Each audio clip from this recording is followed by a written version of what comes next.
Silk.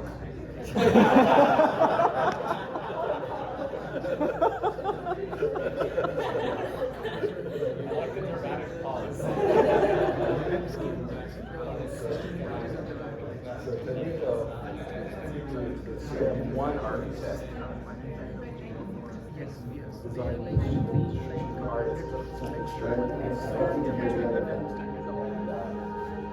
CM-1 box.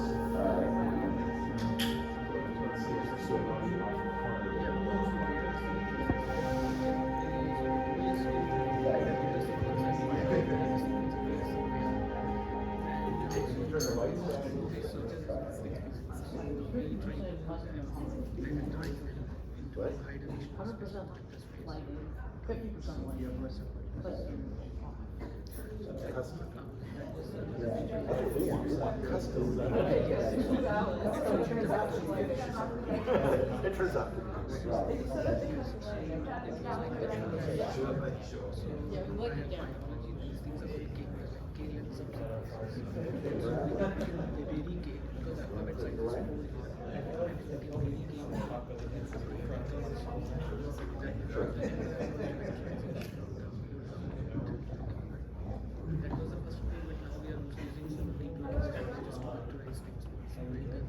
It's my pleasure to introduce Charles Leiserson and Kuszmaul for the inaugural SPA Test of Time Award talk. We can't hear you. Oh, okay. The first SPA Test of Time Award went to the connection machine paper, the network architecture of the connection machine CM-5, which appeared in 1992.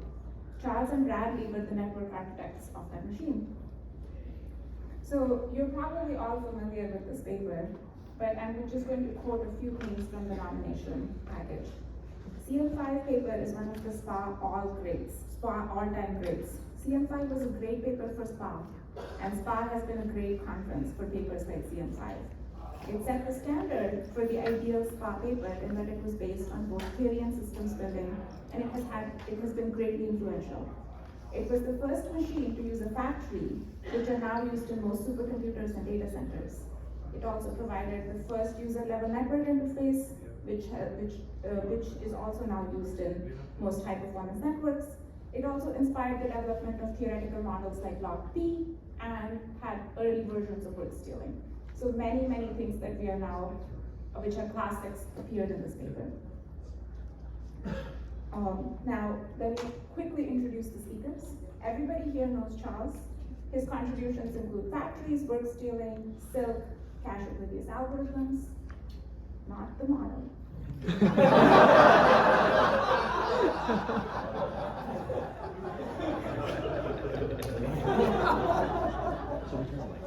He's probably had a direct or indirect impact on a large fraction of you here. In addition, all undergraduate computer science students that I talked to recognize his name immediately when they ask me who my advisor was. So I can only conclude that they've all read the CM-5 paper.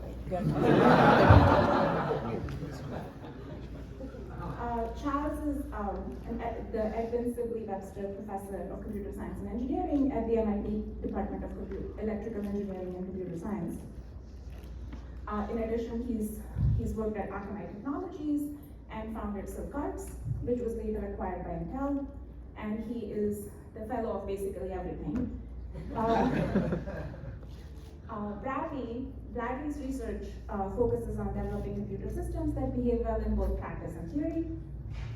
He received a PhD in computer science and engineering at MIT, and he's worked at Yale. He was one of the architects of Akamai's distributed data collection systems. He was a research scientist at MIT, founder and chief architect at Topotech, and the architect of Oracle File Storage Service Cloud offering, and senior software engineer at Google. In addition, he only talks in binary, and therefore I speak 2 languages. So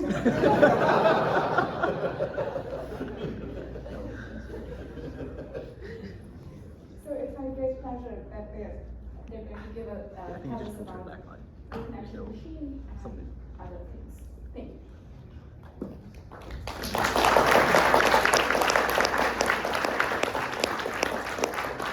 I'm going to try to do this together.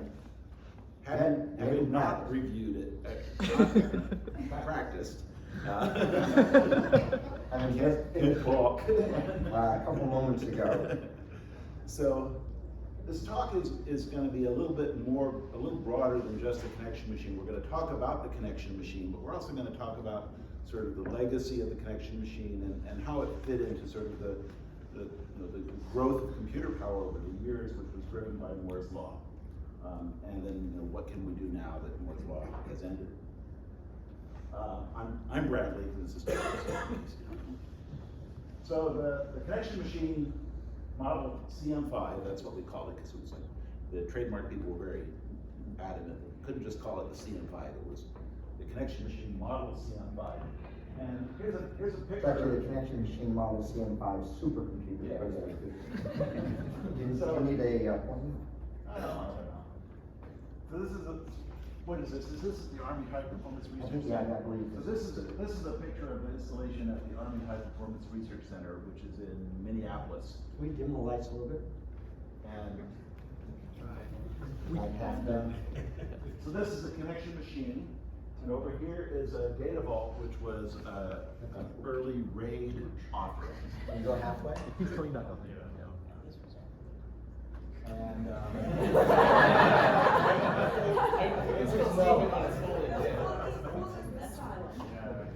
No, I went halfway. I know. I went a quarter of the way. No, I went all off. Folding is fine, we can see you all fine. meanwhile, the performance of You like this or off? A little more down. There's 4 choices. There's 4 choices, I see. Yes. Okay, I guess off. You don't need to see us. Yeah. Well, before you turn the lights off.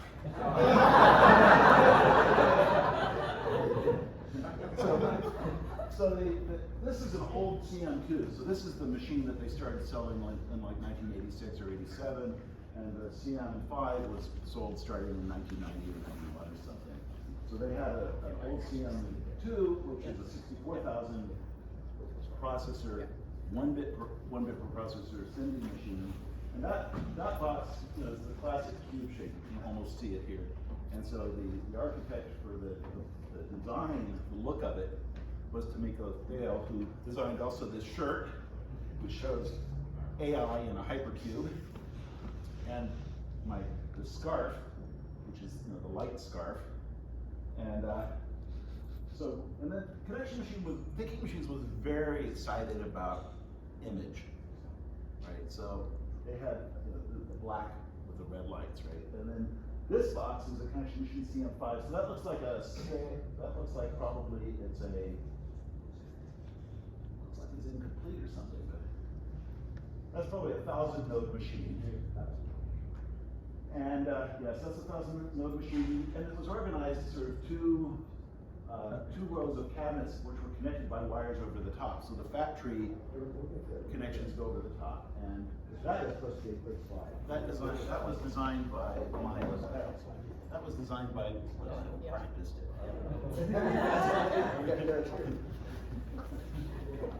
Okay. So that was designed by Maya Lin, who did like the Vietnam War Memorial in Washington, D.C. Yeah. Yeah, And the data vault was the storage system, which was redundant storage. basically a RAID system. Basically a RAID system, yeah, early RAID system.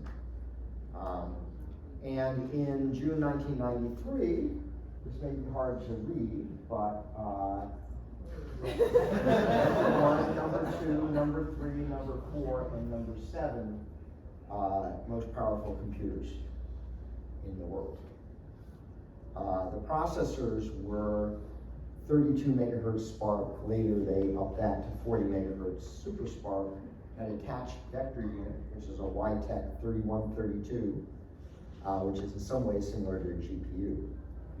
Probably more importantly, and here we go, yeah. So this is, thank you, Dan. He understands that reference is older than I am.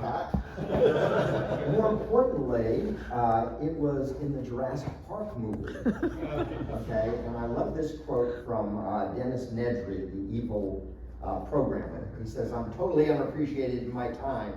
We can run the whole park from this room with minimal staff for up to 3 days.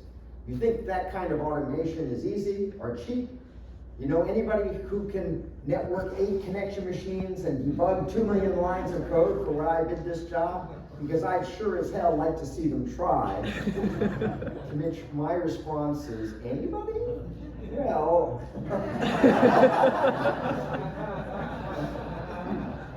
I think we did that already. Interestingly here, Nedry is of course an anagram of nerdy. So it made Hollywood. In the book, it's actually a Cray, and in the movie, they made the connection machine. See the machine. It also, we used the CM-5 to program one of the early parallel chess playing programs. Can we do the lights? I'm gonna go press some buttons. It keeps turning back on. Yeah, it keeps coming back after 2 minutes. If you can set custom order. Yeah, but That's gonna end well. well, as long as it doesn't explode on us, you know?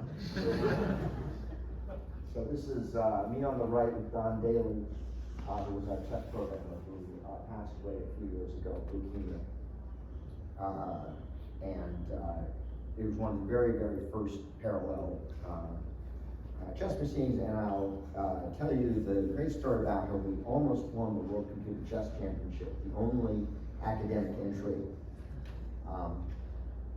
But rather than us spending a lot of time talking about what this was up to, what I want to do is play a marketing video that I found as I was preparing for this, a 6-minute video, which will tell you all about the connection machine. So let's see if I can just do it by just.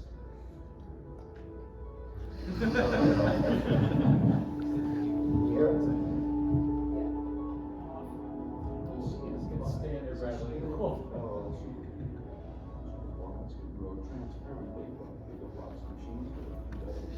Yes. Power completely off. It is designed to run efficiently, produce demanding computational algorithms, including dynamic cryptography. The key to these capabilities lies in its Here. Where's this? uses an irregular and dynamic mesh that works effectively on chain with patterns. In this application, the connectivity of the mesh actually changes from stage to next. Sorry. On the CM-5, mesh data is distributed among the processing nodes. Exchange of data between mesh cells is done through the CM-5 data network. Here, the messages are indicated by pulses of light. The network scales with the number of processors.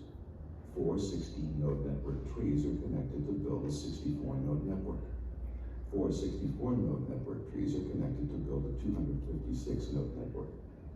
Each time a level is added to the tree, the bandwidth of the channels at that level is larger than the level below. Every junction in the network is a parallel switch. Messages propagate through the network by moving up in the tree and then back down to the destination node. The processors on CM-5 are vector processors. Each processing node has a peak speed of 128 megaflops. Each node has 32 megabytes of memory. Wow. CM-5 has dozens of processors to thousands. 256 processors fit into one cabinet. 2 cabinets are connected to build a 512-node system. 4 cabinets are connected together to build a 1024-node CM-5 with a 5th cabinet added for the highest level of the network tree. The CM-5 is the first supercomputer to bring together support for SIMD-style programming and MIMD hardware in a single integrated programming model. The MIMD hardware allows each node to execute its own program and to send and receive messages over the data network asynchronously. For SIMD-style execution, CM-5 includes global synchronization capability, automatically keeping all the processors in step. Both execution styles are often used in the same program. Most applications can get the first factor of 10 to 10,000 speed up most easily with synchronized operation. Here, for example, an airflow simulation using a mesh with almost 1 million irregular tetrahedra carries out the same operations on all tetrahedra at once. If the mesh used multiple element types, the program would also use the MIMD hardware execution style to maintain optimal efficiency. Other programs, such as molecular simulations, are most conveniently programmed in the MIMD message passing style. The powerful combination of CM-5 data network and control network gives every CM-5 user the best of both SIMD and MIMD. The CM-5 networks do much more than just offer the user the choice of SIMD or MIMD hardware execution. They also integrate I/O devices directly into the system. Devices such as disks and hippie channels connect to the scalable data network in the same way that processing units do. By using multiple ports in parallel, input-output devices can easily achieve transfer rates of hundreds of megabytes per second. A user in one partition can read and write to a disk device without interfering with processes in other partitions. All these system resources, processors, memory, and input-output devices are available to be applied to a single task at a time. More typically, the processors are operated as two or more independent partitions. Messages flowing within a partition may be constrained by hardware to that partition, or tasks within partitions may cooperate and send data to each other via Unix pipes. Each partition may be operated as an independent time-shared environment, executing multiple tasks on a time-sliced basis. Special state-saving hardware allows the network to be drained and restored during context switches. The CM-5 can be programmed in standard programming languages such as Fortran 90. Using a based development environment called Prism. In Prism, users can use the mouse to scroll through the code, switch between numerical and graphical display data, and generate histograms showing a performance analysis of all or parts of the program. A grand challenge supercomputer of the 1990s must combine power and flexibility. It must be able to study objects as small as a single atom and as large as a galaxy. By combining powerful parallel nodes with the world's most sophisticated control and data networks, the CM-5 achieves the standard of power and flexibility.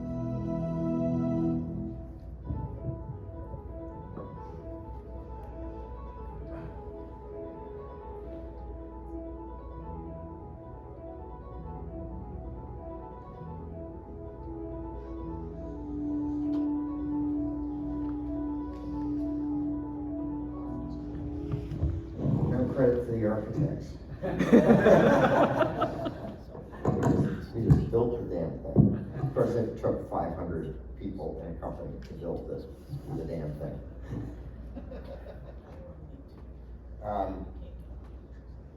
So that's kind of an overview from that point of view. How many? This was originally I had it digitized from a VHS tape that I happen to have.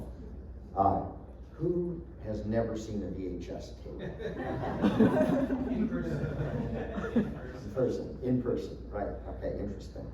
And just for a little calibration, who was born after 1991 when this machine came out?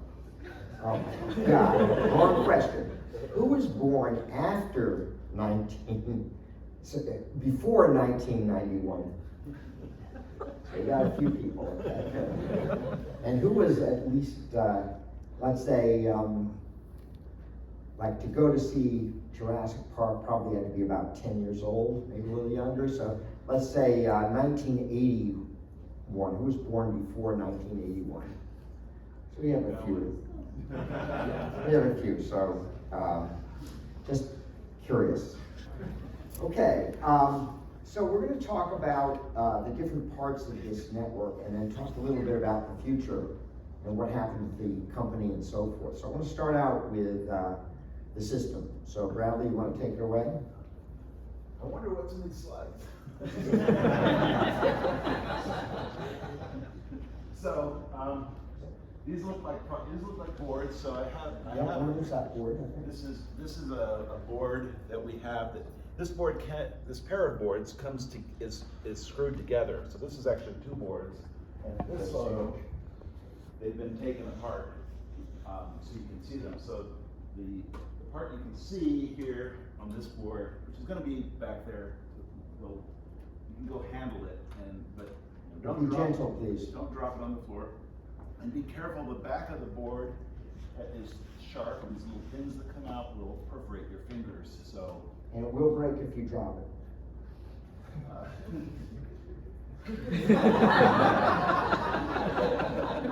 Especially if Bradley drops it. So we should or shouldn't drop it? So these four little pieces here, that's a Spark chipset. So the Spark and the cache were made out of multiple chips. These chips here are the network interfaces from the Sparks to the networks, and this is the first layer of the fat tree, these four chips. This other board, and they're connected through this connector in the center, includes the memory and these chips, which are the vector units. And the memory controller was built into the vector units, so that gave us performance, but it also was one fewer chip. There's an interesting thing about this lever is that there's a lot of connectors on this edge here, which you kind of see here. And one of the problems we had on the CM-1 and CM-2 was that it was really hard to push the connector into the other connector. It's a friction fit. It's a friction fit, so you just slid it in. The CM1 and CM2, we used jack screws, so you'd put it in there and you'd have to, it's like I was, and this design has this lever here, right? And what you do is you slide it into the machine. The boards were vertical, and the backplane was horizontal underneath it. It would slide over it into position, and then you push this lever, which would pull it down. So you get a lot of leverage here. And then the cooling went from the front to the back. So every board got fresh air-conditioned air. A lot of machines at that time would do cooling from the bottom to the top, and so the top part of the machine would get warm air, and things weren't so happy. I'm in the way. So On the left, it shows the machine spins off. And that's a more recent picture. There's a mock-up of it's actually, I think, a shell. It's the shell, no processors. No processors in But it's there. got the original lights, and it's got At the NSA in Maryland. at the crypto museum. The Crypto Museum, so you don't have to, anybody can go to the Crypto Museum. And yeah, so here you can see all those levers, right? For all those boards that were slid in sideways. So we wrote a paper about this. They actually let us publish it, which was a big argument, whether we could actually publish what the design was. The connection machine. The connection machine, okay? So the thinking machines had this issue, and they ended up imposing some very strict things. They wanted to list everybody on it alphabetically, despite the fact that there were 5 major designs. Bradley and I were the architects, and then there were 3 others who did major parts of the design and so forth. And then there were a lot of people implementing stuff who ended up on the paper. And I basically said, I'm writing the paper, goddammit. I need to be up front. This was, and they said, well, okay. I said, and Bradley needs to be up front too, because he's the other network architect. He said, well, Bradley's just a student. And so Bradley ended up not making the cut and got mixed in with all these other people who were not really designed, who did not nearly make the contribution that Bradley did. You'll see that both Bradley and I have footnotes, and the footnotes read that I'm a corporate fellow of Thinking Machines, and a professor at MIT, and Bradley is a consultant and a graduate student. This is like, for me, I feel like I've got to channel George Burns here. It's like, the trick to being a computer architect is first you got to find a talent. Then you got to develop that talent. And then you got to get him tenure.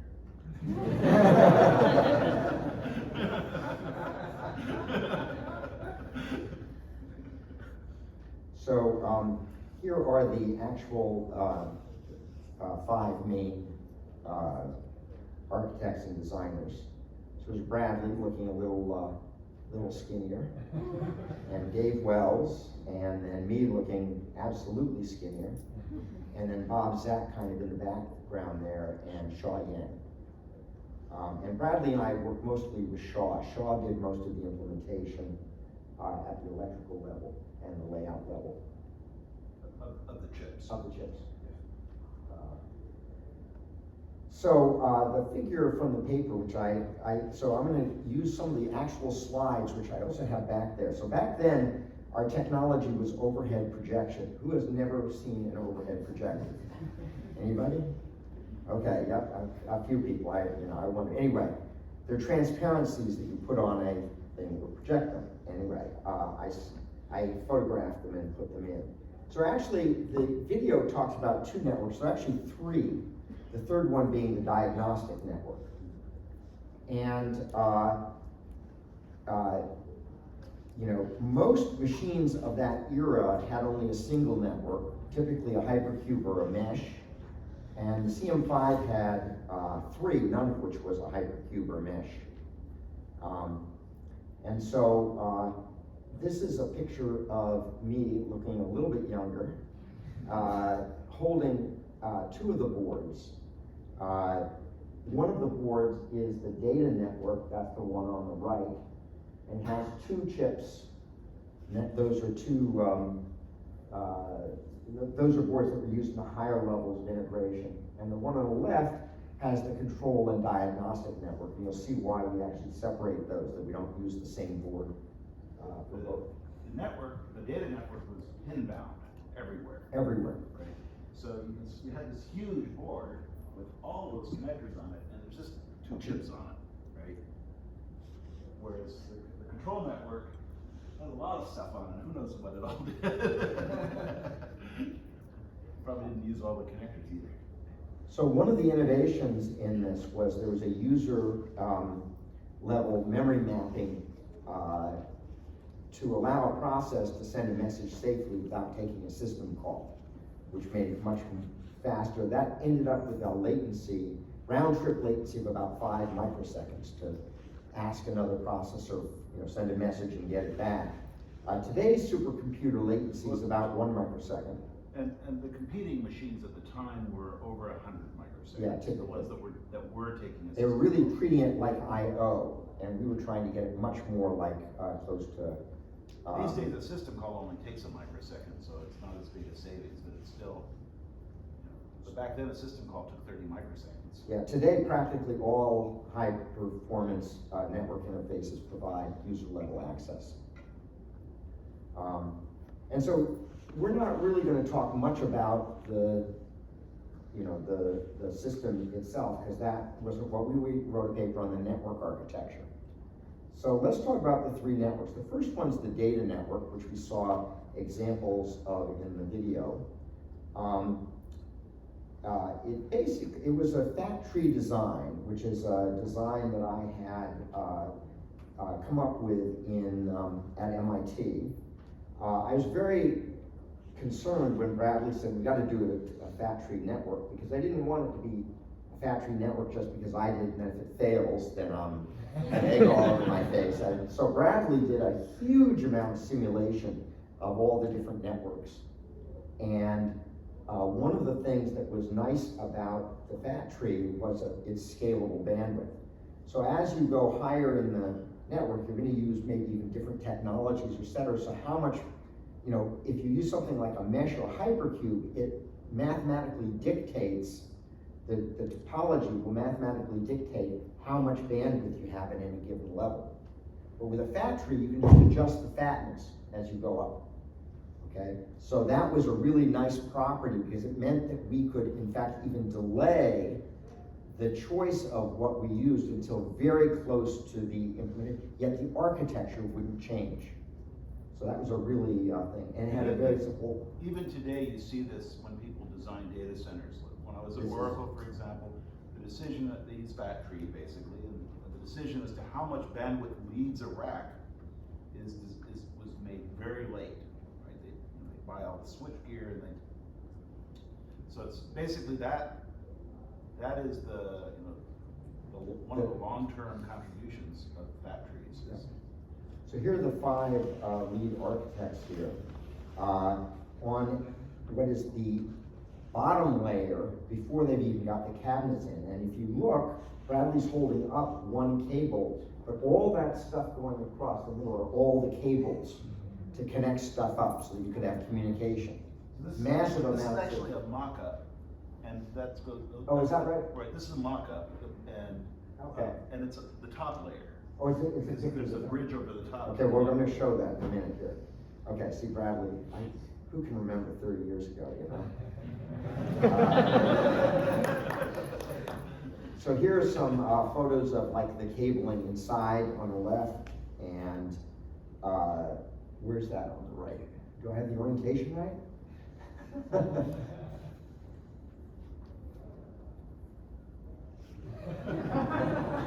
Okay, well, anyway, there's some cables there, I see. It's like, why aren't they falling off, you know, or whatever. So I think it may have, here's another one. I'll bet that's cables going over the bridge. Oh, could be, yeah, could be. Because There's a big bridge when you have it's it. oriented wrong. Yeah, okay. Yeah, that's the bridge. This is This is the just cable the, going over the top. over the tops of these things, yeah. And here's another one. You can see the cables going over the tops there. Okay, so cat trees are hierarchical like a phone network. So when you think of a phone network, you have a local exchange, and there's no point in using bandwidth cross-country if you just need to go locally. And you can adapt the bandwidth. They're provably effective routing algorithms. And the theoretical property I had studied was universality. If you have similar communication resources, a fat tree can efficiently simulate any other network, so that has essentially the same communication resources. And that's why it's universal. And that's, the work on that prompted a lot of, I basically had been studying universality when I was teaching the undergraduate automata, computability, and complexity class. And Valiant had come up with the idea of a universal network, but it was universal in terms of the number of processors, not in terms of the volume that you would need to pack stuff into, or the area on a chip. Or the total weight of the wire. Or the total weight of the wire, or whatever. So, now, actually, So is it universal up to like constant factors? Logarithmic. Okay, so originally it was, polylog, and then, in particular, Leighton, Maggs, and Rao ran that, had a very general theorem about many types of networks, of which the fat tree was one, which reduced it essentially to logarithmic, single log. The CM-5 fat tree was actually built as a butterfly-like distributed chip, and so basically you can think of it as a 4-area tree. But when you look inside each level of the tree, in a given node, there are multiple chips there. And there are always 4 children per chip, but at every level of the network, you change the bandwidth by either connecting to 2 parents or 4 parents. So you connect to 4 parents, you're getting more bandwidth, because you have twice as many chips as if everybody's only connecting to 2. Okay? And the routing algorithm was pretty simple. Right, Bradley? Okay, so the message format was very simple. There was a height that said how high you had to go. So to get from here to here, all you have to do is know how high to go to get to the common ancestor, and then the path down, which means take the second child and take the first child. So you go randomly up, and then there was a deterministic path down. By going randomly up, you're distributing the load at any level of the switch before you start heading down, and then you have a deterministic path down to your destination. It turned out this was the first time randomization had been put into a routing algorithm in a network, and That really made people anxious. that made people anxious, right? And in fact, the story is that they asked me to explain to one of the salesmen, talk about the network and so forth. And I said, it's got a, randomized routing algorithm that will, and he says, randomized, you mean sometimes it doesn't work? I said, no, it always works. It's just that, it works with high probability. Probability, you mean that sometimes, or that it's fast with high probability. It says, oh, you mean it sometimes it's not going to be fast? I said, well, it's such high probability that it's kind of like, the odds of you winning the lottery. And he said, I bet on the lottery every week.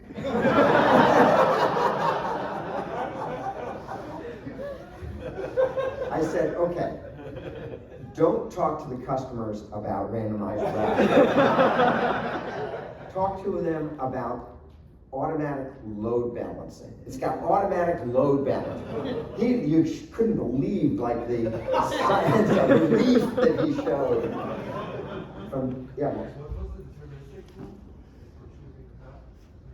So for any of these chips to get to this node, you take child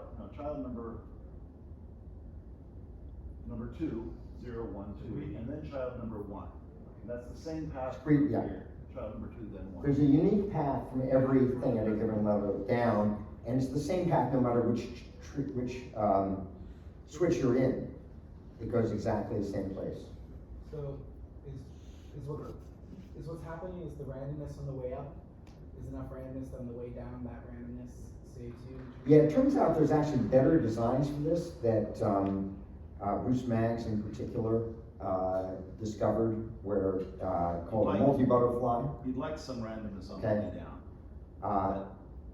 But in any case, we can, so is that an engineering problem? Was the reason for the? We were out of chip resources, yes. I see. And then also, when you Oh, said it was the and first. just to answer that, we're not going to make it through this. they don't care. As long as we're making them laugh.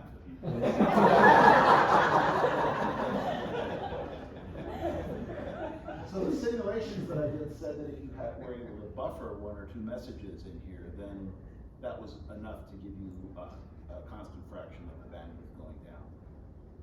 And then at the last minute, they took the buffers out because the chip vendor had missed 1 generation of Moore's law, and and so that affected the asymptotics. It actually wasn't a good story for the downward part. Yeah, so it was used 1 micron standard cell. So those of you who forget what a micron is, it's 1,000 nanometers. And these days, people are building things with, 5 to 10 nanometers. So it's a much fatter wires. Okay, And all the features then are a factor of 100 to 200 is squared for area, right? For area, right. So it's 10,000 to 50,000 More density. More density. Today, and we used what was called standard cells.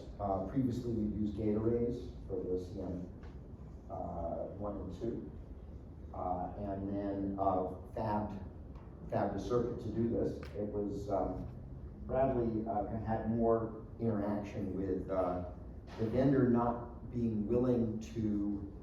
Well, we had trouble with design tools.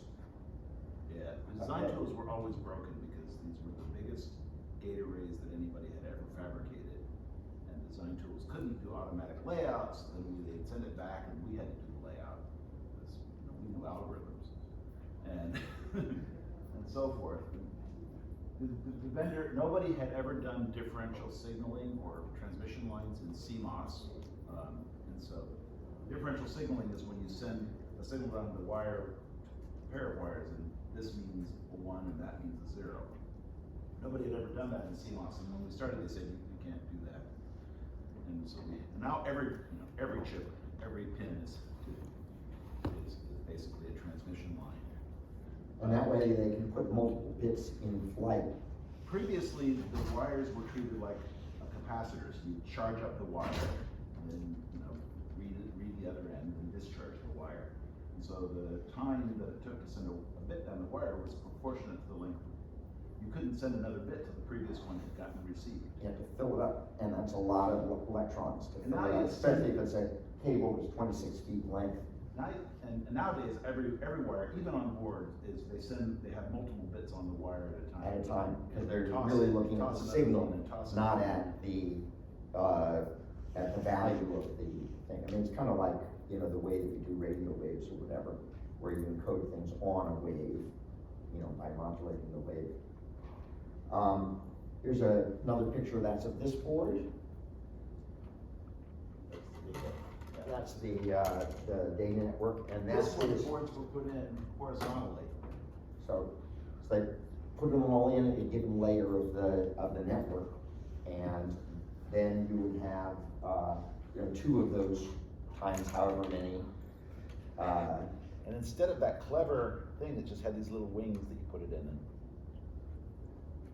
Okay, and there's especially handsome guy inside of the wires.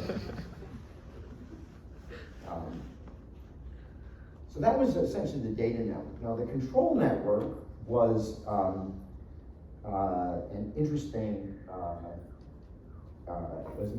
network. It was designed for synchronization and for doing parallel prefix, among other things.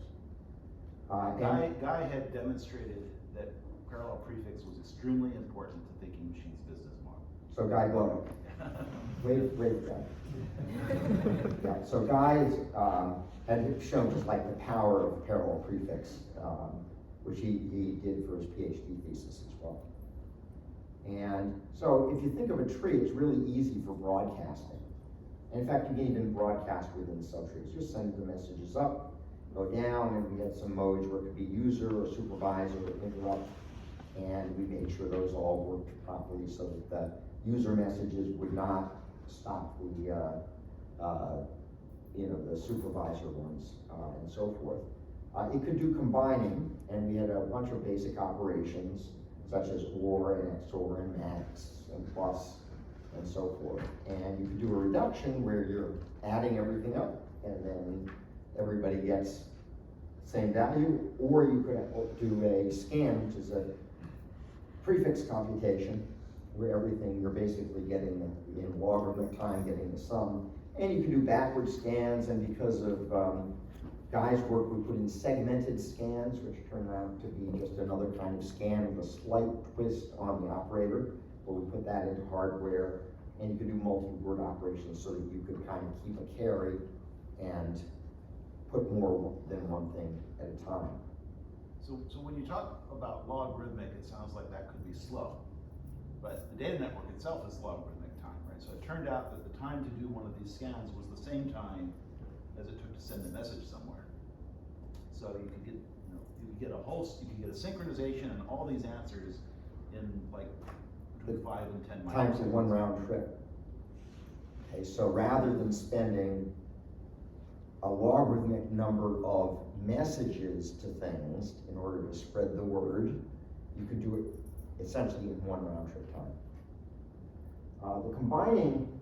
The way things combine for either parallel prefix or reductions or whatever is things would go up the tree, and as they were going up, if something came in and there wasn't something on the other side, then it waited until the other message got there, and then it proceeded, and then once it got to the top, then things would flow back down.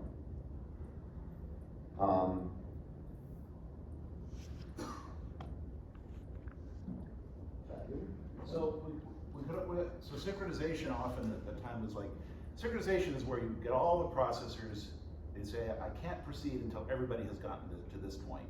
Somehow my algorithm relies on that. And what we introduced was split phase synchronization, where you say, nobody can go past point B until everybody has gotten to point A. So whenever you get to point A, you raise your hand, and then you can proceed and do some more computation, and then you get stuck at point B waiting for everybody to have gotten to point A. So, and we could pipeline these, so you could have several of these synchronizations running concurrently. And so you could synchronize and do some computation and start another synchronization and then wait for the previous synchronization. And you just threw in synchronization whenever you were trying to debug anything. You just threw in more synchronization to try to figure out what the heck's going on. Because of this very serializable programming model, people found this much easier to debug than other machines where synchronization was very expensive. And all it took was a tree, and that was a very easy thing to package. And that's why there were two boards, because you didn't want to repeat all of this on every data network board, because there are going to be a lot of those. The number of these, you only need one board at the root, not however many you might have in the system. Now, the next system, network system in there was the diagnostic network. And the basics of this were that when we designed the chips, we used an IEEE standard called JTAG, which essentially allows you to connect all the state on the chip into a shift register. And that way you can shift things in under diagnostic control. You can shift things in, for example, execute for one step or many or whatever, and then when you're done, shift it all back out, and you can see what the internal state is of everything. Really valuable for being able to instrument and see what's going on in case there are any issues where something's not doing what it's supposed to in the hardware. Now, the problem is that what the standard was in those days, since it's just a shift register, if you got a multiple chip system, you just concatenated these shift registers. And then you had one place where you suck it out, which was all well and good, except when you looked at the scale of our systems, that would have taken a really long time to empty out all the state serially. And moreover, much of that state maybe you didn't really need. Maybe you're trying to debug something that were only in the data network, or only in the processors. Or just one chip. Or just one chip, or whatever. So the CM-5 data network was a way of accessing groups of chip. The diagnostic net, sorry. Access groups of chips in parallel, including you could do a single chip, or a single type of chip, or all the chips within one partition, because you could partition the machine, all the chips in the geographic portion of the machine, for example, all the chips in a board blackening, and then unions and intersections of these things, okay?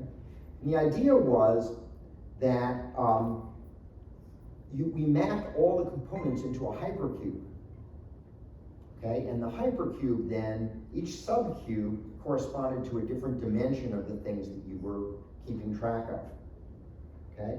And so the diagnostic network is also a very simple binary tree, if you will, and where you got to choose either that you wanted one child or the other child or both children to receive the messages as they are being broadcast from the central control. Okay, and I won't go into this. This is just the logic of it, but basically you could therefore address anything within a hypercube, and you just mapped things into a hypercube so that all the data network chips, for example, were in one hypercube, and all the control ones in a different one. But you could also have still all of the data and control that were on a single board are in one hypercube, and so forth. Okay. And then the diagnostic network itself, we got to test that. How are you going to do that? Well, the idea was, well, each level can diagnose the level beneath it.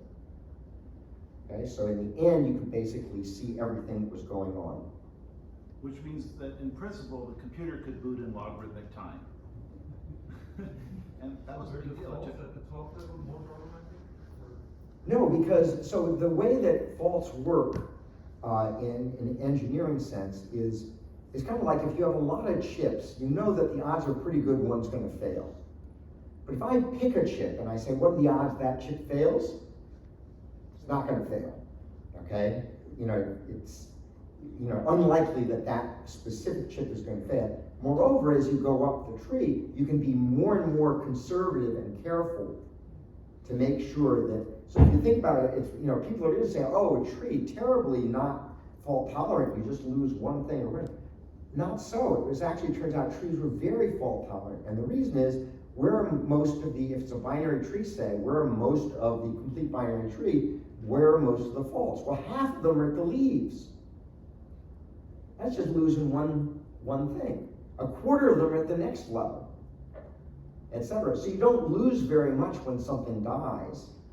Thinking machine, the machine wasn't designed to operate with something broken though. No. Right? The machine was designed so that the goal was to figure out what was broken and you just replaced it. And these chips never broke, unlike the previous generation of machines. And the reason they never broke is because we put all the diagnostics in, right? Heisenberg couldn't get in there because. Yeah, one of the things is that you don't really want to be operating with broken chips usually, because chips often do not fail digitally.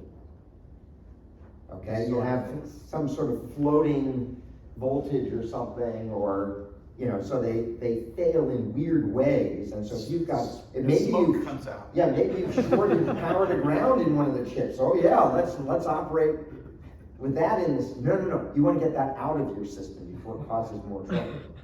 Okay, so by being able to quickly diagnose what the problems were, you should get rid of the bad ones and put in all good ones, and then it was a very reliable system. More modern systems, like the ones Google runs in their cloud, they do just run with stuff broken. And, so there's a certain class of failures that they can just tolerate. And if it starts making smoke, then they deal with it. Can their customers tolerate them? It's a challenge for customers to program in an environment where things are broken, but that's not Google's problem. And it's not their fault either, right? It's like, what are you gonna do? The processors fail. You don't give the customers a bad chip to work on, right? You stop using it.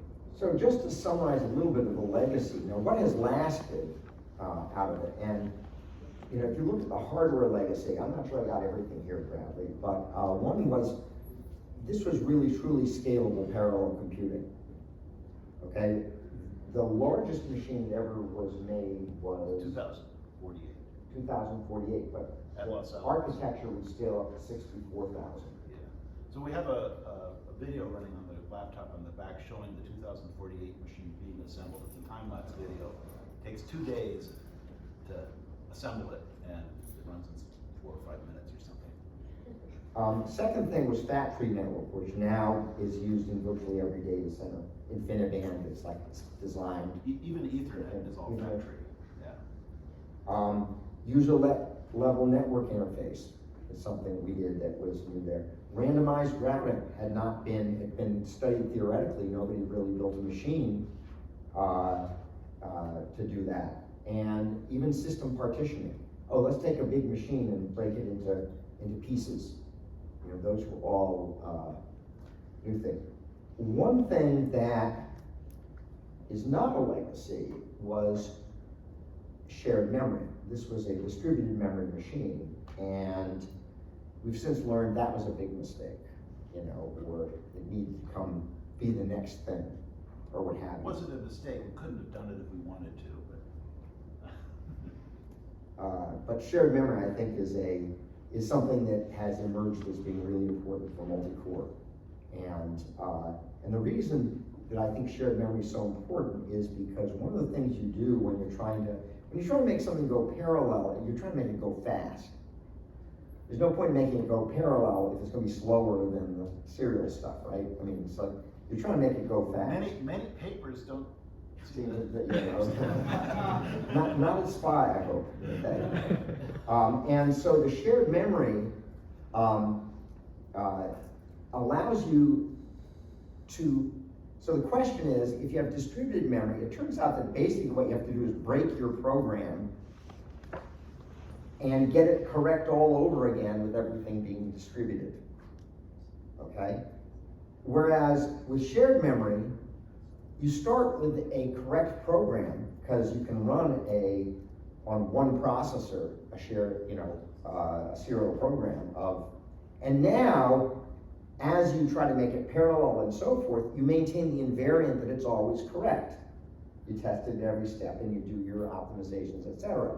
That's way, way easier than wrecking the program and then expecting to be able to get it correct when now everything is operating in parallel with races and so forth.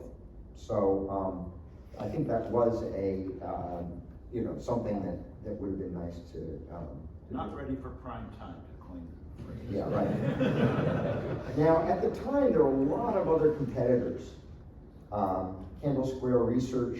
They were shared memory. They were shared memory. MassPar, Intel Paradigm. Yep. IBM SP1, N-Cube, even we heard about the Sugar Cube. The Cray, SMP, YMP, Denel Core, HEC, Terra, there were a whole bunch of them. All of these products eventually failed, as did most of the companies, including thinking machines. And so it's curious to understand, why. So we'll come back to that in just a minute, okay? Think about why did all these things fail? But if you actually look, I think that the software and theory legacy way outweighed any of the hardware. Yeah, it's neat that there are some hardware things that are done, but this is where work stealing was first started to be used as a way of scheduling things. We used it for our chess program. And in fact, Silk, the first implementation of Silk was on a CM-5 way back when. Vector programming models, Guy Blowick's PhD thesis was all about, out of the CM1, 2, and 5, all that stuff was absolutely relevant and is relevant today to GPUs and vector machines and so forth. Data parallel languages came out of this. Work span analysis, or work depth, which a guy sometimes mistakenly calls it. His thesis talks about essentially work and span, work and depth, as a way of measuring performance, as did several other papers, but this was a place where actually you could apply it and it worked. The theory worked in practice, okay? Work efficiency, at the time, the theory community was all into MC. Can you make it operate in polylogarithmic time with a polynomial number of processors? Polynomial number of processors? Whoa, you got a good budget for your hardware there. Okay. Active messages, this was a very lightweight layer that Eric Brewer, among others, pioneered, that made it very, very fast. And Torsten, right. I thought Eric did too. No? He had another. Well, you're right. He implemented the one for the connection machine. He implemented another. But different one, yes. But Torsten you're did right. the first You're right. Okay. The fact that memory was bigger than processors. Originally, people were talking about processors with a constant amount of memory. And that turned out not to be really very practical. The CM1 had 4 kilobytes of 4 kilobits of memory per processor. So it's like, and we learned, no, memory is way bigger. It's way easier to make big memory with processors, but that wasn't obvious at the time. Irregular parallel algorithms. Okay, this is the first time that people could really do this. Most of the machines have been very strict. SIMD machines. Of course, we learned also that shared memory is easier, which is a negative lesson. We had parallel chess engines. And I think one of the biggest outcomes of this was software performance engineering, like rethinking what that meant. Because there were a lot of people writing papers about parallel computing that were subsuming, about printing, which weren't actually faster than the serial stuff. And when you started trying to make stuff go fast, like, isn't that the point? No, their point was they were going to get linear speed up or whatever bad one processor algorithm they had. No, you got to beat the serial code, you know? And that was not at all. And so starting to look and realize that, oh, parallel computing is just one way of getting performance, and that really one needs to think more broadly about performance and use this as just one trick in your bag. Now I want to come back to why it was that all these companies failed. And the basic reason it failed was Moore's law. It's what enabled it and it's what killed it, okay? In the early days of semiconductors, and this is an example of the RCA 501, the first commercial all-transistor computer. Computers were really big, just like the connection machine is, okay? And there is me in 1958. I was not yet. That's right. But I show you here next. There's a twinkle, I think, inside. Dick Feynman, Nobel Prize-winning physicist, who had done was in charge of computation at Los Alamos during World War II, said something very prescient on just a couple days before the new decade. He said, there's plenty of room at the bottom.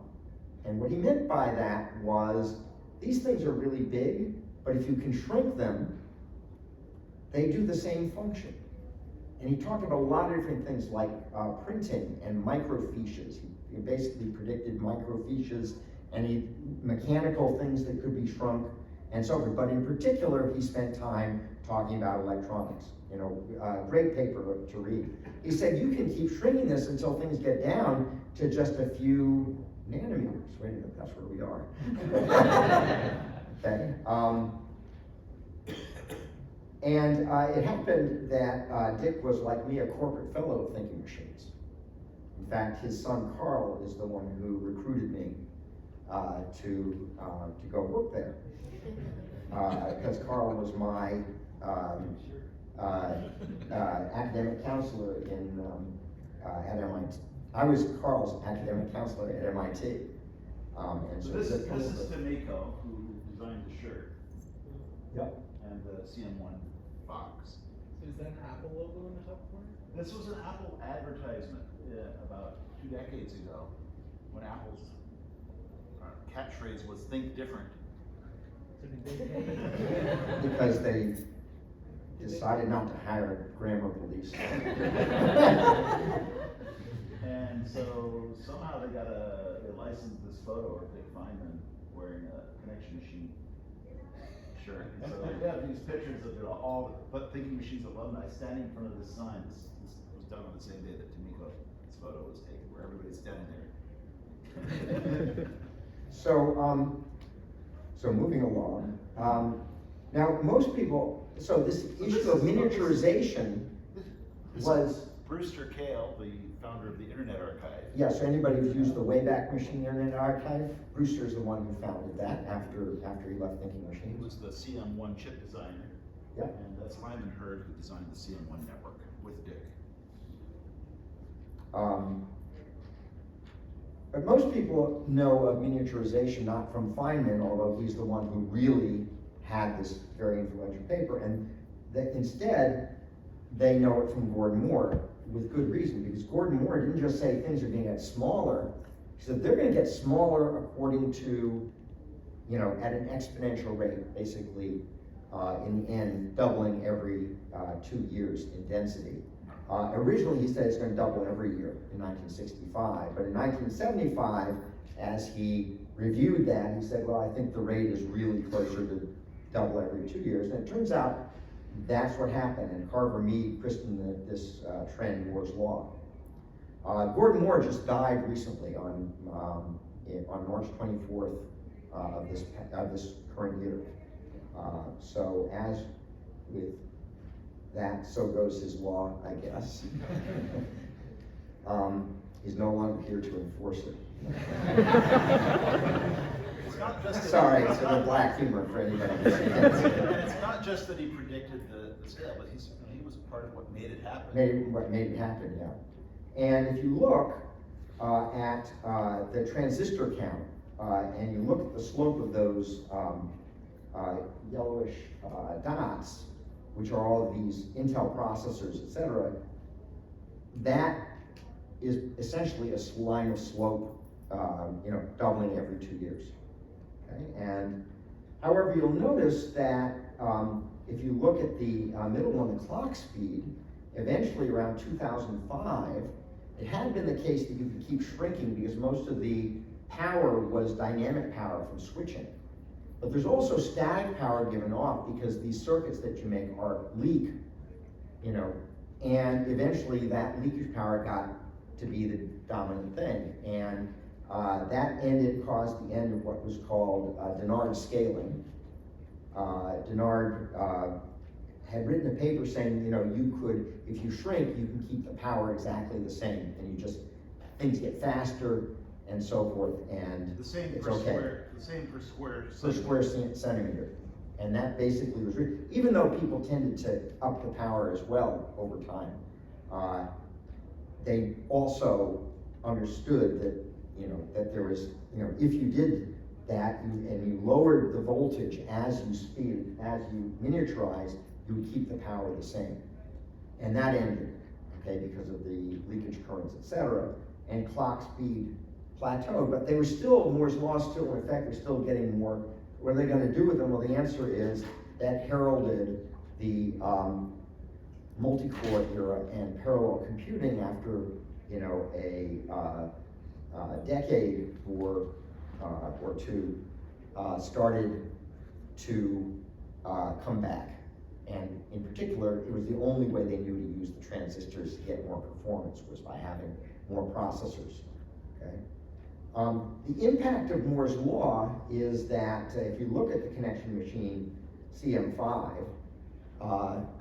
the big one at Los Alamos estimated cost was $47 million in 1993 and got 60 gigaflops. Well, I ran LinPack on my phone a couple days ago, which is an iPhone Pro Max, so it's an expensive phone, okay? It got 550 gigaflops on LinPack, okay? And it costs $1,100, And Bradley's phone is even cheaper than mine, because he's not working for a rich company.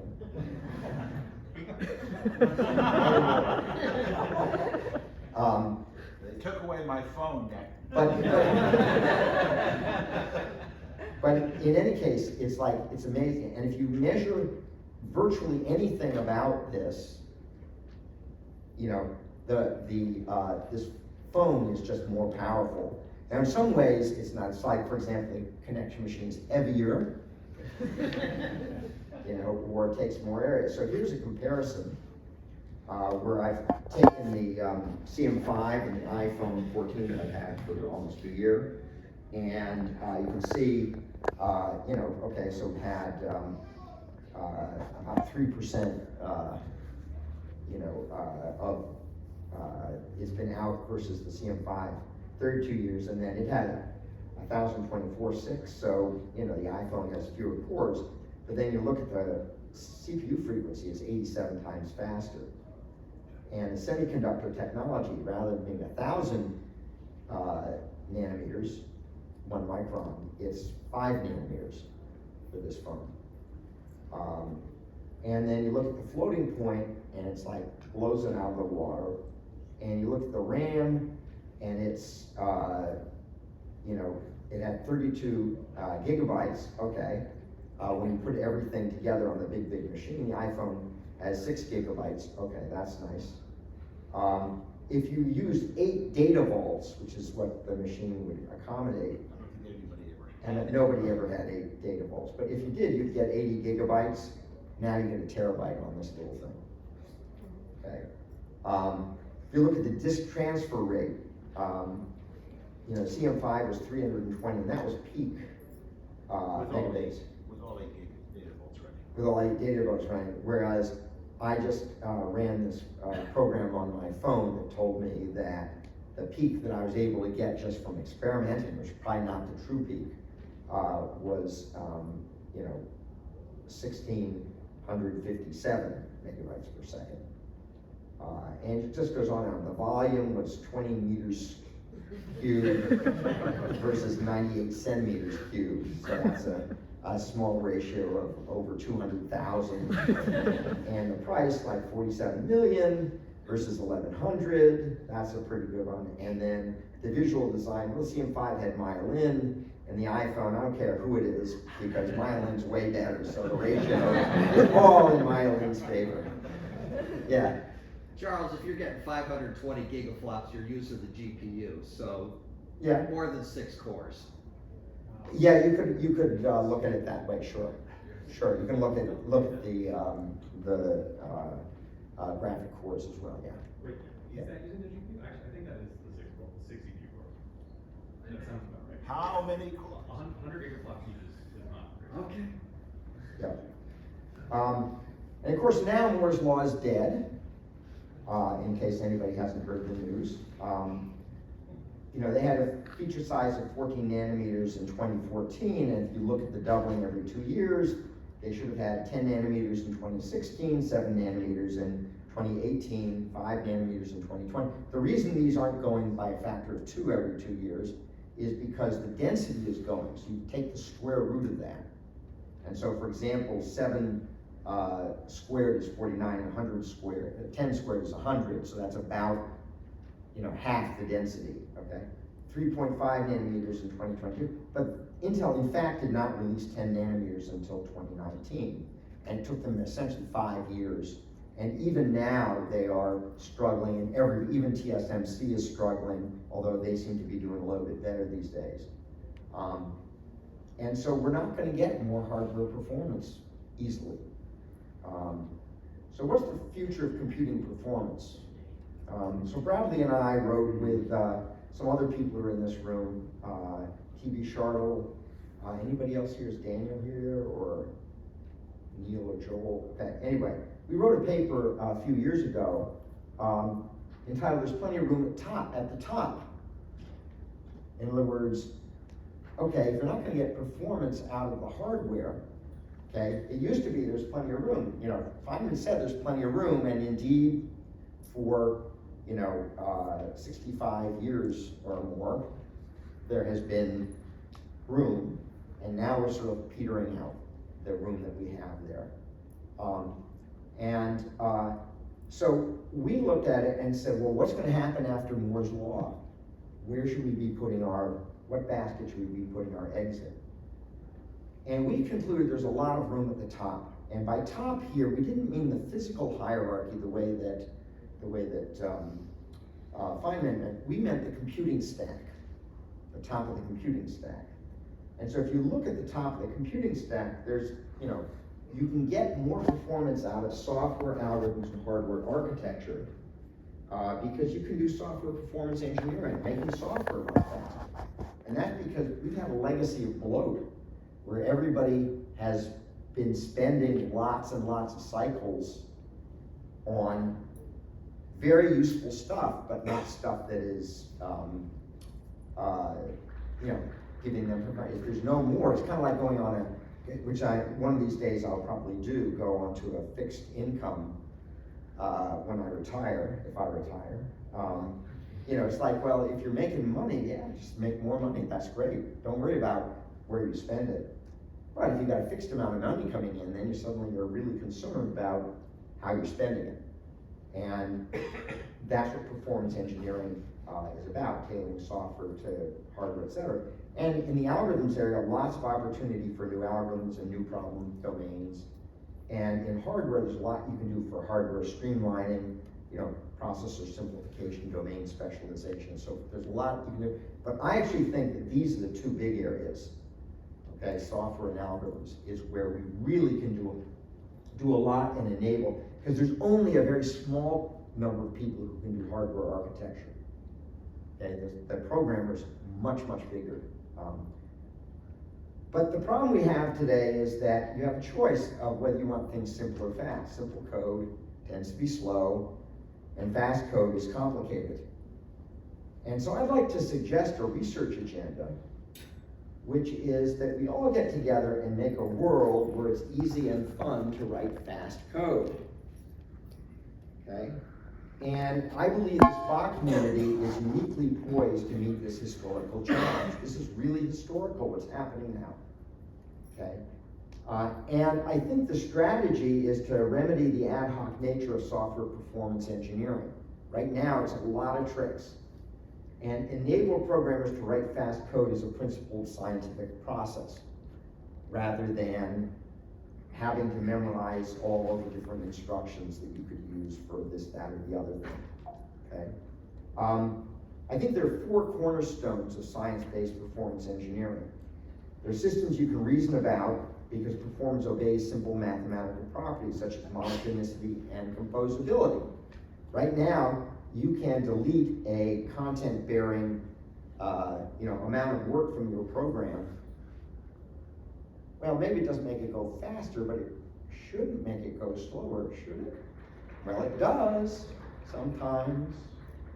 Okay, that makes it very hard to figure out how you're gonna make things go fast. Or develop theories of performance that work in practice. And we have a bunch of examples of that from the original work in algorithms and asymptotic analysis to work span analysis and so forth. And having diagnostic tools for correctness and performance whose efficacy is mathematically grounded. They tell you really what's going on, okay? And also reliable measurement and ubiquitous instrumentation. Just as in the connection machine, we have that diagnostic network that lets us, we got really good reliability and so forth by having that kind of thing. Well, we need the same thing if we're gonna try to make things go fast. Right now, measuring is very hard for people to do.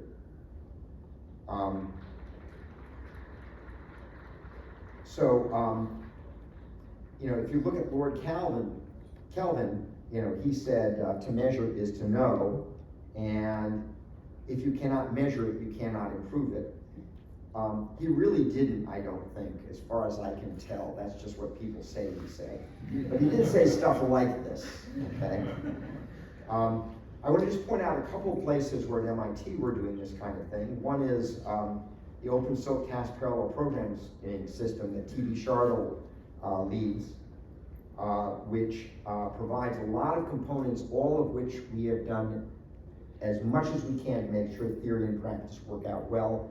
And in fact, we have the best compiler for parallel code of anybody. And we have tools like race detectors that will tell you whether or not you're mathematically, whether or not you've got a race in your program and so forth.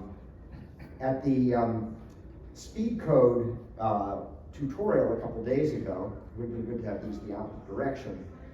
Tim Kaler is developing with TV and others, Alex Iliopoulos and some others, Zhuhao, Chen also, and is a collaborative open source online programming platform for learning how to write fast code. Because the idea is we gotta teach the world how to write fast code. They don't know how to do this. I've talked to companies and they said, we can't hire people who know anything about performance. And they need it. Okay, they need it much more than, you talk to academics, they don't think we need this, many of them. But no, we have to make the case as a community that it's important to invest in the kind of research that we're doing in SPA and so forth.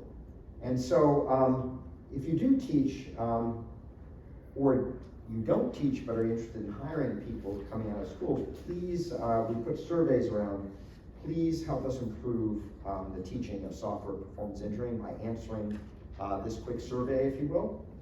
And then let me thank you very much. Let's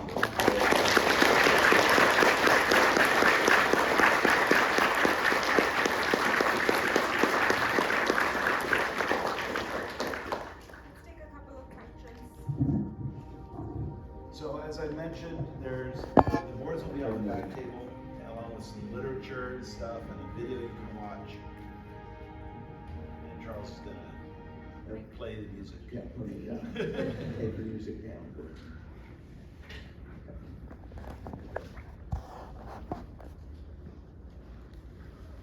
Does anyone have any questions? Oh, there's. Stunning. So what year was the universality analysis of the factor, the first one? Like mid-80s? So was that pretty or close to the resource augmentation used to analyze caches? That was very similar time frame, yeah. Isn't that also resource augmentation, the analysis you did there? For which, for, Right? The- Volume universality. You can view it. yeah, you can view it that way. That way. You should try to get your big cited for inventing resource augmentation or clone them. On Wikipedia. Oh, I'll look at that in rear grade. So it'd be great to have a performance engineering contest and have that be something affiliated with Spawn that we do every year. I know some functional programming conferences have such a thing. Great way to do this. I think we're in a position to be leaders here. And there's a position to really have big growth. There's a wave happening right now of technology. I've studied technology trends for a long, long time, and whenever there's an inflection, there's opportunity. And right now, at the end of Moore's Law, there's a great opportunity. You know, I saw this one, for example, disk overtook tape as being more dense. And suddenly we got things like, you know, DVRs and all kinds of other kinds of things. I saw this with, you know, networks when satellite was better than landlines, and then when optics beat satellite. And it's like, boy, if you're there at the right moment. We are right now, this community, at the right moment to teach the world how to do software performance engineering. And if we don't do it, it's going to be this tedious, horrible thing that just, you know, that's owned by, you know, arcane, you know, it's going to be ugly, and it's going to be tedious, and so forth. So we really need to show some strength and some leadership. So you mentioned all these different things about the CM-5 hardware. It seems like companies, they would be very adverse to that much change in a product, in one generation of a product. That was a challenge. That was a So challenge. how would you convince them to do all these different changes? Well, most of the systems were sold to like national laboratories, et cetera, so the government paid. And that was part of the problem with the business model. Now, they did find people like oil companies and so forth who were very interested as well, but there was nothing like, for example, today, where you have, you know, the trading companies, you know, and lots and lots of people using supercomputing, you know, and there wasn't killer apps like machine learning. There were probably a total of between 30 and 60 connection machines built, right? Just not that many. There was one big one and three that were, you know, two that were the next size down. So basically you just had to convince the government agencies this was a good plan for them to fund, right? I'm not sure that that's how it actually played, but that was the business problem, yes. But I'm not sure that what the causality was. We pushed on it, and and everybody was pushing back, including the national lab people. And Charles and I were pushing this, like, we gotta do this other architecture. I think one thing is that, you know, I saw this and I've seen this in other contexts, was when they were selling, they did not, it wasn't me, but another person at Thinking Machine said, gee, we have these machines, you know, why don't we make them able to be operated just as single processors, you know, running Unix during the day, and then at night, then they work together. And then the advantage of that is every company had a budget for workstations. So then you go and you, rather than having to figure out where they're gonna find money, because they couldn't take the budget for workstations because you needed your workstation. Let's have something where it went after that pocket. I've always found whenever you try to sell something, for any of you who want to do entrepreneurship, you should if possible, identify a pot of money that a lot of people have that you can repurpose. You can do everything they're doing with it now, but more or better or what have you. Because creating a new line item, even if it's small, is hard. Spending a line item on A versus B, that's easy. Okay, so always, where's the money? Whose budget is it coming out of? I've even found this useful in universities, by the way. It's like knowing where does the money come. You've got to follow the money, as they said in what's the movie? All the presidents spent.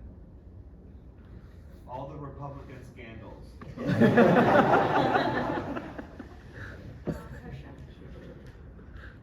Speaking of money and the killer app ML, right? There's going to be a few $100 billion to $1 trillion in that.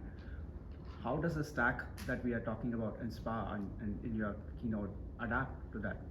The new software stack looks very different. The hardware looks very different. Yeah. So what can we do differently to, Well, influence that certainly people are ecosystem? interested. If you look at, we have work going on in my group, predominantly led by Tim Kaler, on making machine learning stuff go faster. And T.B. Charlotte was able to show, at least a prototype of how you could make a compiler do twice as good as something like TensorFlow. And so we have a lot of stuff where it's like, oh, you can actually, performance engineers these systems. But people know so little about, like Tim says, whenever somebody says, well, this is a piece of software established and that, people have really worked hard on it, whatever, he goes in and he can get a speed up in a matter of a couple hours. There's just so much bloat and crap in there where people are doing kind of really silly things. Sometimes it's just they got the wrong compiler switches, frankly. But that's Tim and TB, right? But how do we build tools that don't require? Is it open I source think plus this plus is, or something we are else? into an era where this is harder. Okay? One measure of how hard it is the salaries that they pay for people who can do performance engineering. They're just outrageous. I know lots of engineers who make more than $500,000 a year. Can we talk after graduate? We have just done a study, this preliminary at this point with Neil Thompson and one of his postdocs, of looking at a employment database, big employment database, and looking to see how does, if you have things that relate to performance engineering, software performance engineering, in the ad, how much more money do you get? And I was shocked. The preliminaries say it's 50% over the other things. Now, we have not yet corrected for things like experience, and I can imagine that there are other things going on there.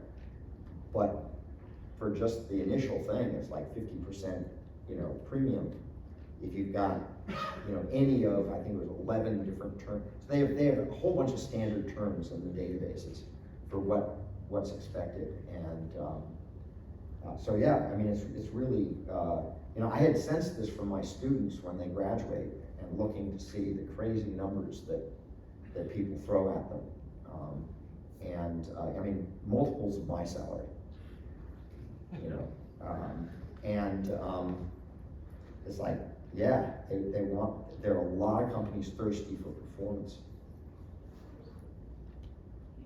It's time for lunch, So in the back, we have a whole bunch of, bunch of memorabilia and so forth. You can look at the video, and I guess we'll keep that going for a little bit.